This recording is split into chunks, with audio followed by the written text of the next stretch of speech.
me see, yeah, yeah, yeah. Hear me see, yeah, yeah, yeah. It's Breakfast with Bob. It's Breakfast with Paul. Ooh. Poncho Man! Welcome back to Breakfast from Kona, presented by Active, #Inspired to Race. My name is Bob Babbitt, his name is Paul Huddle. Our sponsors are Timex, Rudy Project, GoPro, MPA Graphics, Lava Magazine, and Babbittville Radio. Last night at the Ikomomai dinner, yes. I'm feeling like the most important part of the evening was when Ironman Hall of Famer, Mr. John Maclean, rolled up the ramp in his chair and got out of his chair and walked over. That was pretty amazing. First of all, John, how special was for you last night? Well, it was huge, Bob. For me, I'm constantly blown away with the honour to be on stage with you and to share that experience. You know, I've kind of had a flashback that I raced here in '95, and then to have the opportunity to learn to walk again. It was wonderful to share that with the athletes. So the backstory on how this even came about, because you'd been in a chair, you were training for the Nepean triathlon 26 years ago, were injured, hit by a truck, and basically had to come to grips, like so many people do, with the fact that you will probably never walk again. And the chair had to become that's your mode of transportation, your mode of everything. When did you get a sense that, wait, I can still potentially walk? Well, yeah, I started to, when I had my accident, I hated the wheelchair. I didn't want the life of the wheelchair. I wanted to get back to the person that I was and the things that I was doing. Rugby, rugby, running, and kind of that was my thing, right? I used to do okay at that. So then I gradually came to terms with the fact, well, this is what I'll need for the rest of my life, and then I accepted the fact that I'm going to be in a wheelchair, and life went forward. And then I met a guy through Pete Jacobs who challenged my thinking, and it really opened up my mind to the possibility. So I went with the chap's name's Ken Ware, went through the tremor therapy, and here we are. When did that happen? When did you meet him, and when did that whole process start? So Pete, as you know, won 2012 here. Yeah. And he was getting ready for 2013. He was injured. We caught up in May, up in Noosa, top part of Australia there. And he said, mate, I'm going to go and see this guy. His alternative is doing something completely different.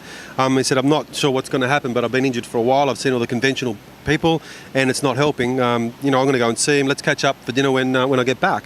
So he came back, he went up there limping, came back sprinting 3 days, and he said, mate, I don't know what he can do for you, but you have to go check it out.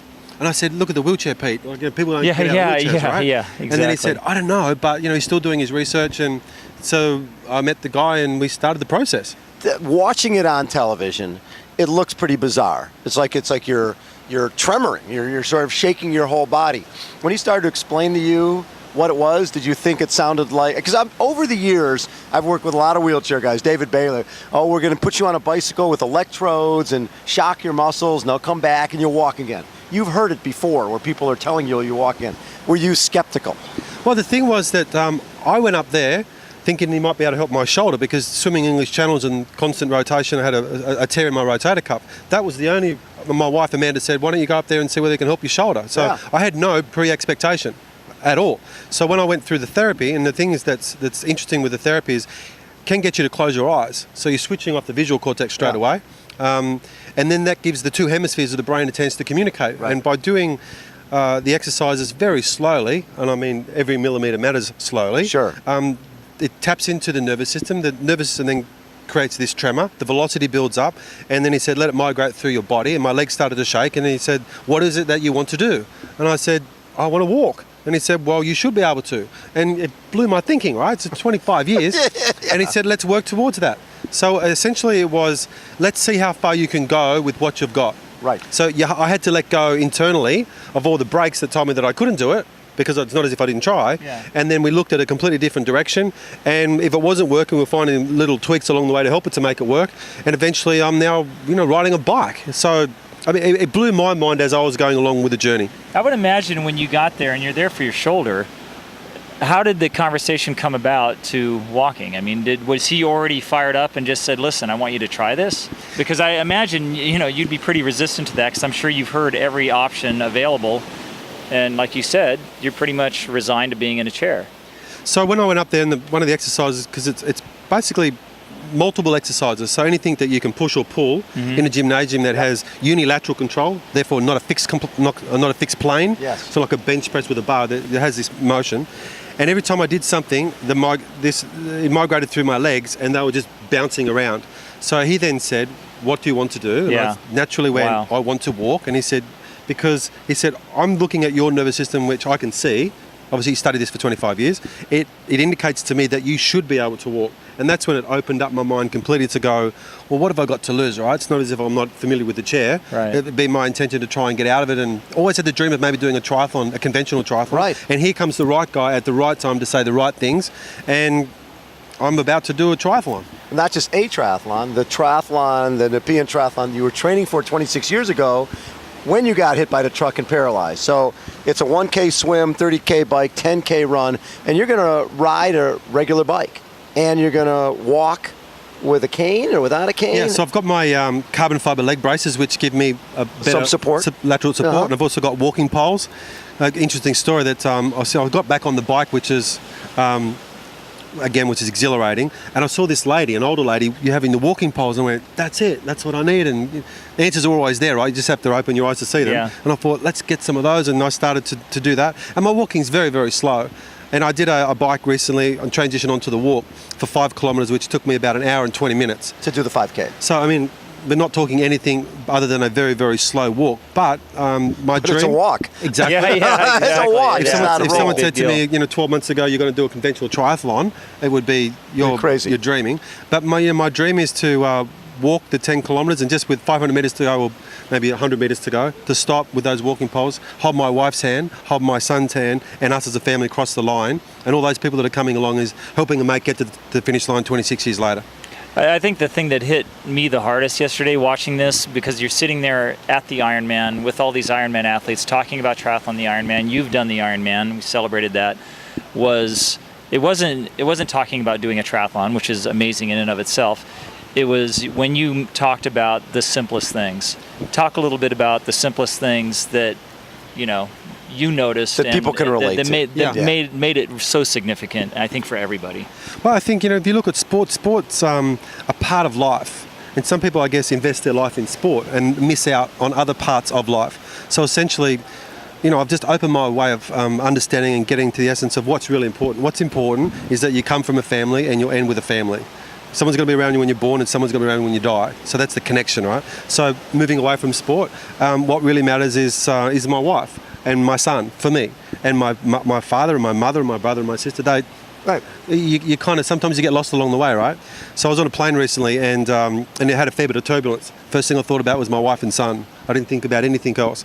So when those magical moments, to share those with you, when I was able to walk on the beach with my wife for the first time, it was extraordinary. When I was able to pick up my son from preschool and he come running and he yelled out, "Daddy," because Daddy's been in the wheelchair, right? Yeah. And then to be able to support him and not drop him, to be able to hold an umbrella when it's pouring with rain and to go really slowly. And my wife's saying, hurry up, what are you smiling for? And it's like, this has been 25 years in the making. I'm going to enjoy it, right? And trying to wipe my feet on a mat rather than wheeling in. And, my wife now gets me to put the garbage out. So... That's one of the negatives. Now you got to take the garbage out, and you got to go out and you got to do go mow the lawn. Yeah. Well, I had to buy a belt because now my pants are going to fall down because I'm standing up opposed to sitting down, right? So. Well, the thing that's been intriguing about for me with you as an athlete, a lot of athletes will come in and go, okay, I did the Ironman, I want to go faster, right? You were the guy who came in, didn't make the cutoff time first year, bike to run. Came back the second year, didn't make the bike to run cutoff time, but they're like, hey, why don't you go do the run? And when you came through the run, they gave you a medal. And you're like, oh, that's great. And then your brother goes, dude, you can't keep that because you didn't do the run, right? You didn't make the bike cutoff. So then you come back the third year, do it. And then it's like, okay, that goal is done. Next goal, English Channel. Done. Next goal, make the Paralympic team in rowing, right? And you do that. So it's like you were always looking for the next thing. You weren't trying to, okay, I want to become the best Ironman guy ever. It was, okay, what's next? When you look back on it now, do you go, gosh, I wish I knew I could have walked 20 years ago? Or do you look at, this is part of the journey and that stuff was meant to be? in terms of defining John Maclean. Yeah, I get it. So you have to literally, and here's what I'm doing at the moment, right? I'm literally taking one step at a time. Yeah. And my son is already 3 years ahead of me because he's 4, and obviously normally takes 12 months. So getting back to being in the moment, when I was here in '95, it was such a tremendous honour to be able Right. to be the line starting up, line. Yeah. you know, with athletes that I've admired my whole life. Paul Huddle, for one. One of Hall of many. Famer. Yeah. So, you know, for me, it was such a tremendous honour to be at the same start line and hope to get to the same finish line.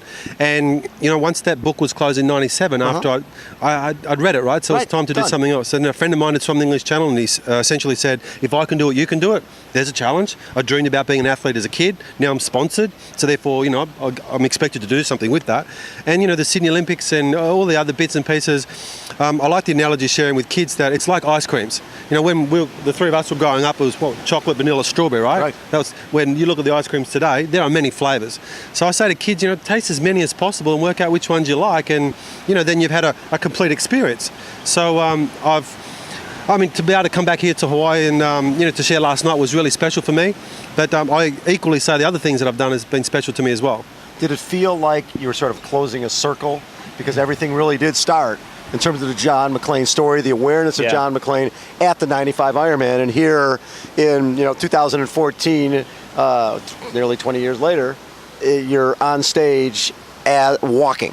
Yeah, it's huge, right? I mean, because it's happening for me real time, I'm just looking to continually to improve. And I think, you know, I met Ken at the right time, coming back to the previous question. I met him at the right time, and, you know, that's then translated for me. So I don't look back and say, you know, I wish I would have met him 25 years ago. Yes. Because, you know, 25 years, I've had a platform to do some things and hopefully inspire some kids. You've had an amazing life. Yeah. So, you know, I'm grateful for those experiences. Right. But now it's about, you know, how far can we go? What's the next progressional step?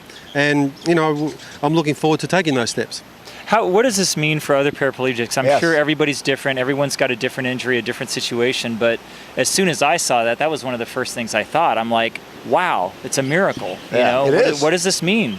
Well, that's a really exciting question. For me, my role with knowledge,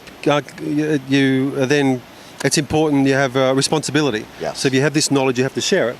And for me, you know, I'm now a conduit back to Ken to say, if this is something that you're interested in and you're willing to apply effort, and I think from a sporting perspective, people need to understand that. It's not an injection, it's not a tablet. Right. If you don't apply effort, you're not going to get a result. And Ironman is obviously a great example of that.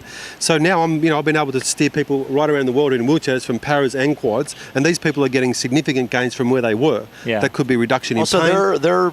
you've got other guys who are going through Ken's program. Absolutely. Oh, awesome. So my role is to Conduit. I'm the guinea pig, right? Yes, you I'm the are. human version of the guinea pig. Yes. And they've done tests with cats and rats with like completely sever the spinal cord, and these things get going again. I mean, they get movement, right? Locomotion. Right. And therefore the question is, how is it possible for a rat and a cat but not a human? And the answer is pretty simple. These guys are not having a conversation, they're just trying. Right. Where we have conversation, the doctor says whatever the doctor says, and you know, then we have the say, self-doubt, "Can't do and we it." have all these Right, kind of things right. which build up. Yeah. And for me to fast forward that whole process, Ken said, let go of all that stuff. Let's get present, because that's what really matters. Like today really matters. Last night was amazing, but it's gone, right? Right.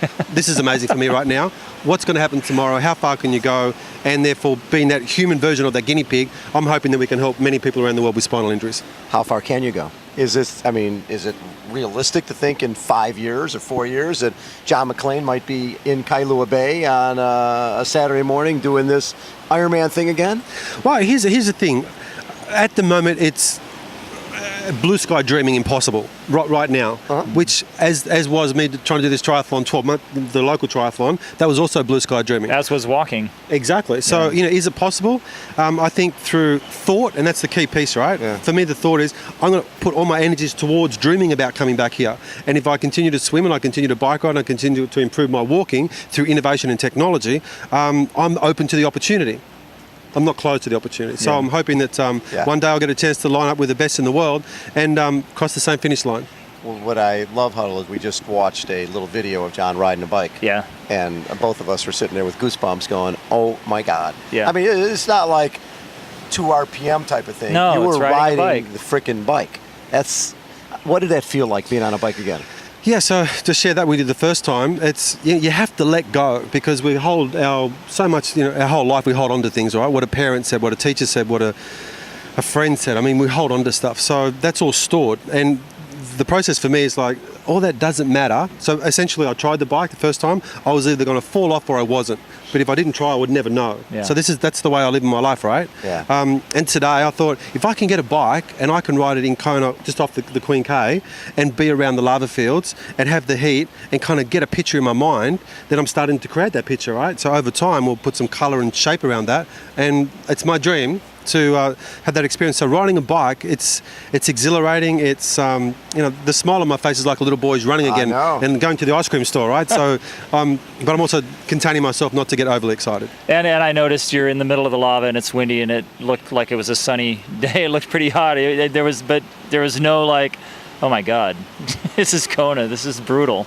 It was like I'm riding a bike. I'm on a this bike. is awesome. I've got a new flavor. I got a new flavor of ice cream. Because you could hear the wind. You could hear the wind on the mic. It's just with like my face. So it's one of those exact moments, understanding the importance of living in the moment. Yes. So for me, in a hospital bed 26 years ago and not being able to move, and being there with quadriplegic who couldn't move anything at all. I had some movement in my upper body.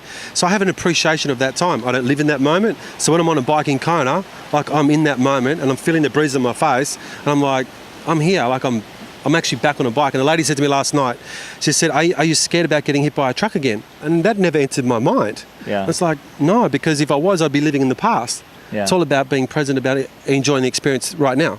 And Huddle and I have really enjoyed this experience, Yes, man. for Thanks sure. for taking time, man. It's so wonderful to have John Maclean back with us at Ironman, #1, because you're part of the family. And, Thanks, Bob. And watching you with us last night, walking on stage, that was pretty darn special. Good to be back, and hopefully we can join you down the track. I love it. Outstanding. Poncho Man, come on in. Again, this is Breakfast from Kona. We're at beautiful Huggos. We're presented by Active, #Inspired to Race. Sponsors include Timex, Rudy Project, GoPro, MPA Event Graphics, Lava Magazine, Babbittville Radio, Poncho Man. What was that, Rob? I was going Kona. Poncho Man, take us out. I'm gonna say yeah. It's breakfast with Bob and Paul. It's breakfast with Bob and Paul. It's breakfast with Bob and Paul. Woo! Poncho Man, you're a legend.